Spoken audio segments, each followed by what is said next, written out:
আপনি কি ইউটিউবে ক্রিকেট চ্যানেলস দেখছেন এবং ক্রিকেট চ্যানেলস সাবস্ক্রাইব করে রেখেছেন?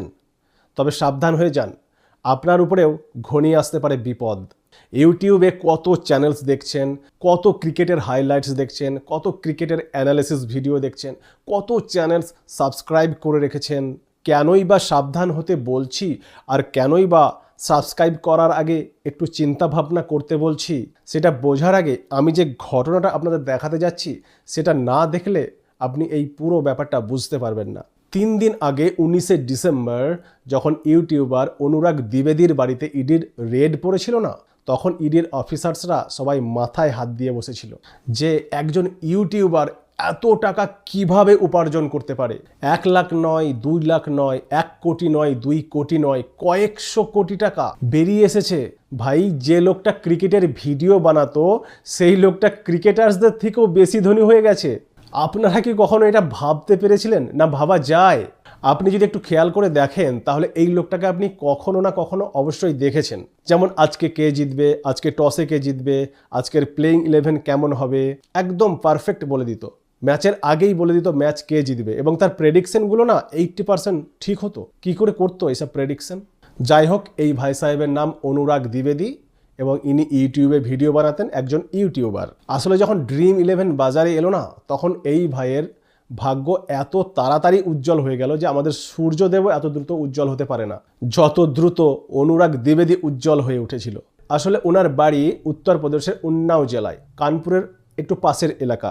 যদি একটু খোঁজ নেন তাহলে জানতে পারবেন গত 19শে ডিসেম্বর এই ভাই সাহেবের বাড়িতে ইডি অর্থাৎ এনফোর্সমেন্ট ডিরেক্টরেটের রেড পড়েছে। ইডি যখন তার বাড়িতে অভিযান চালায়, জানেন কি পাওয়া গিয়েছে? হ্যাঁ ভাই, কালো টাকা, সাট্টাবাজি থেকে উপার্জিত টাকা পাওয়া গিয়েছে। এই টাকাগুলো কোথা থেকে আসছে, কোথা থেকে আসেনি, সব কিছু নাকি প্রকাশ হয়ে গেছে। টাকার অঙ্ক এতটাই বেশি ছিল, এখনও বোঝা যায়নি যে সঠিক কত টাকা। একটু ঘাটলেই আপনারা দেখতে পাবেন এই ভাই সাহেব নিজের বায়োতেই লিখেছিল যে এই সাট্টাবাজি অ্যাপ থেকে সে 300 কোটিরও বেশি টাকা জিতেছে। তাহলে ভাবুন মোট কত টাকা উপার্জন করেছে। আসলে আপনি যদি লক্ষ্য করেন তাহলে দেখতে পাবেন ইউটিউবে যারা এই সাট্টাবাজি অ্যাপ এবং শেয়ার মার্কেটের ভিডিওগুলো বানায় না, তারা আসলে ইউটিউব থেকে যত টাকা না কামায় তার থেকে বেশি টাকা কামায় এইসব অ্যাপগুলো প্রমোট করে। একদম একই কাজ এই ভাই সাহেবও করতেন। কিন্তু তার সাথে আপনার সাবস্ক্রাইব করার কি সম্পর্ক বলবো, ভিডিও দেখতে থাকুন, বুঝতে পারবেন। সব চালাক দুষ্ট লোকের মতো এই ভাই সাহেবে একটা ভুল করে, তার ফলেই এই ভাই সাহেব ধরা পড়ে। আপনি যদি দেখেন তাহলে এই ভাইকে অনেক জায়গায় মোটিভেশনাল স্পিচ দেওয়ার জন্য ডাকা হতো, মানে লোকজনকে সাট্টাবাজি করতে মোটিভেট করার জন্য ওকে ডাকা হতো। আপনি জানলে অবাক হবেন, এর বাড়িতে শুধু ল্যাম্বরগিনি নয়, তাছাড়াও কোটি কোটি টাকা দামের আরও অনেক গাড়ি, যেমন ফরচুনার, মার্সিডিজ বেঞ্জ, থার, এরকম অনেক কার পাওয়া গিয়েছে, অনেক গাড়ি পাওয়া গেছে। তাছাড়াও এই ভাই সাহেবের দুবাইয়ে ফ্ল্যাট এবং জমিও কেনা আছে। দুবাইয়ে তো বুঝতেই পারছেন, একটা ফ্ল্যাট থাকা মানে ওখানে খুব চড়া দামে কিন্তু ভাই ফ্ল্যাট ভাড়া দেওয়া হয়। তো হতে পারে সেই ফ্ল্যাট ভাড়া খাটাচ্ছে। ভাই সাহেবের বিয়ে টিয়েও হয়ে গেছিলো, সদ্য জিম টিমে গিয়ে বডি শডিও বানিয়েছিল, কিন্তু ইডির চক্করে ফেঁসে গেল। আসলে এই ভাই এখন দুবাইয়ে আছে এবং ইডি তাকে বারবার ডাকছে, ভাই আপনি আসুন, আপনার সঙ্গে কিছু জিজ্ঞাসাবাদ করার আছে। কিন্তু ভাই সাহেব এখন ভাই দুবাইয়ের বাইরে পা রাখছে না, দুবাইয়ে নিজের ফ্ল্যাটেই বসে আছে। এবার প্রশ্ন হচ্ছে, এরা ধরা কি করে পড়লো? দেখুন, আমাদের পশ্চিমবঙ্গে শিলিগুড়িতে একটা সাট্টাবাজির গ্রুপ অপারেট করা হচ্ছিল। এই গ্রুপের দুজন মেন লিডার ছিল সোনু কুমার ঠাকুর এবং বিশাল ভারদ্বাজ। এই দুজন মিলেই সাট্টাবাজির পুরো গ্রুপটাকে চালাতো, পুরো সিস্টেমটাকে কন্ট্রোল করতো। আর এই সিস্টেমের বেল্টেই জড়িয়ে পড়ে অনুরাগ দ্বিবেদী। এখন যদি এই ভাইয়ের ইউটিউব চ্যানেল আপনি দেখেন তাহলে দেখতে পাবেন 20খানা ভিডিও আছে আর 71 লাখ সাবস্ক্রাইবার, অর্থাৎ 7 মিলিয়নসের ওপরে সাবস্ক্রাইবার্স। এবং এই ভাই সাহেবের ভিডিওগুলোতে আপনি দেখলে দেখতে পাবেন খুব একটা ভিউজ নেই, খুবই কম ভিউজ।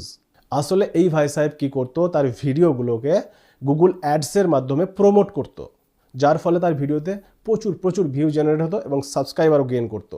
তারপরে ভাই ইউটিউব বলল, অনেক টাকা কামিয়েছো, আর আমি তোমাকে 1 টাকাও ইনকাম করতে দেবো না ইউটিউব থেকে। এবার ভাই ইউটিউব দেখুন, ইউটিউব নিজেকে বাঁচার জন্য যা খুশি করতে পারে।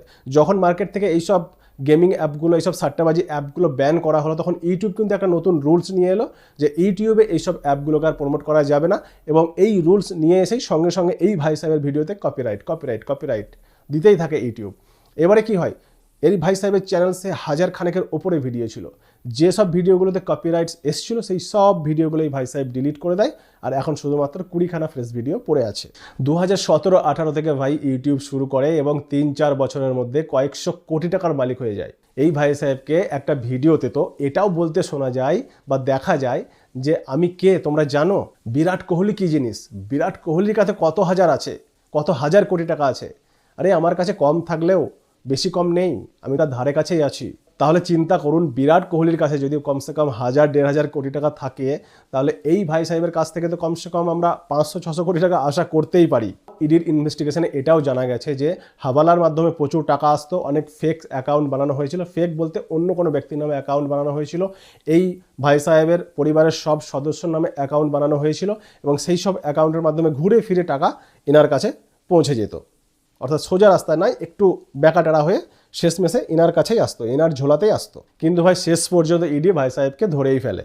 এখন ইডি ইনভেস্টিগেশন করছে এবং ভাই সাহেবকে দুবাই থেকে ডাকছে, বাট ভাই সাহেব তখন আসছেন না। এবং ইডি ইনভেস্টিগেশন করার জন্য ইউটিউবের কাছ থেকে এই চ্যানেলের সমস্ত ডেটা চেয়ে পাঠিয়েছে। ডেটা অর্থাৎ সাবস্ক্রাইবার এবং কমেন্ট, এইসব ডেটাগুলো। তার কারণ ভাই এরা তো আর একদম সরাসরি কোনো সময় ফোনে কথা বলে না, এরা সবসময় কোড ওয়ার্ডে কথা বলে থাকে। হতে পারে এদেরই কোনো সদস্য ইনার সাবস্ক্রাইবার হয়ে কমেন্ট করেন এবং কমেন্টসের মাধ্যমে কিছু একটা সিগন্যাল দেন বা কিছু একটা বলতে চান, কিছু একটা কোড ওয়ার্ড থাকে কমেন্টসে। সেই জন্য ইডি এখন এই চ্যানেলের সমস্ত ডেটা চাইছে, কমেন্টস, সাবস্ক্রাইবার, সব কিছু। তাই আমার শুধু এটুকুই আপনাদের জনসাধারণের উদ্দেশ্যে বলা ছিল যে আমরা তো অনেক ভিডিও দেখি, আপনারাও দেখেন বিভিন্ন ক্রিকেটসের হাইলাইট, ক্রিকেটসের চ্যানেল, এই ধরনের কত চ্যানেল আমরা ইউটিউবে দেখে থাকি। কিন্তু বিশেষ করে লক্ষ্য করবেন যে চ্যানেলসগুলোতে এই ধরনের সাট্টাবাজির অ্যাপগুলো প্রমোট করা হয় যে এই করুন তাহলে এই জিতবেন, আজকের এই অ্যাপে ঢুকে আজকের ম্যাচের প্রেডিকশন করুন তাহলে আপনি এত টাকা জিতবেন, বা কোনো সাট্টাবাজির অ্যাপ, এই ধরনের ভিডিওগুলোতে, এই ধরনের চ্যানেলসগুলোকে না কোনো সময় কমেন্টস বা সাবস্ক্রাইব করবেন না। বলা যায় না কখন কি হয়ে যেতে পারে আজকাল যা অবস্থা। ভিডিও ভালো লাগলে একটা লাইক এবং সাবস্ক্রাইব অবশ্যই করবেন। সবাই ভালো থাকবেন, সুস্থ থাকবেন, নিজের খেয়াল রাখবেন। Thank you everyone.